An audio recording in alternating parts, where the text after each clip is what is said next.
بلوچستان کے شہر دالبندین سے ہمارے گدروشیا پوائنٹ کے نمائندہ محمد بخش بلوچ کی رپورٹ کے مطابق ضلع چاغی کے ہیڈ کوارٹر دالبندین میں کافی عرصے بعد ایس پی چاغی محمد عثمان سدوزئی کی انتھک کوششوں اور محنت اور لگن سے پولیس لائن میں دربار کا انعقاد۔ دربار میں پولیس افسران اور جوانوں نے کثیر تعداد میں شرکت کی۔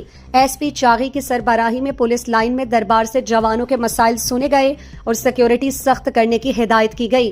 آئی جی پولیس بلوچستان کے احکامات کی روشنی میں ایس پی چاغی محمد عثمان خان سدوزئی کی سربراہی میں پولیس لائن دالبندین میں دربار کا انعقاد کیا گیا، جس میں D S P Abid Sherzai, S H O Dalbandin, سابقہ S H Os, additional S H Os, تفتیشی افسران، ہیڈ محرر کلرک سمیت ضلع بھر کے تمام افسران نے شرکت کی۔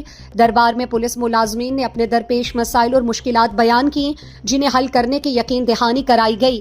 ایس پی چاغی محمد عثمان خان سدوزئی نے ملازمین کے مسائل غور سے سنے اور ان کے فوری حل کے لیے متعلقہ افسران کو ہدایات جاری کی۔ انہوں نے کہا کہ پولیس فورس کی فلاح و بہبود ان کی اولین ترجیح ہے اور جوانوں کو درپیش مشکلات کے ازالے کے لیے ہر ممکن اقدامات کیے جائیں گے۔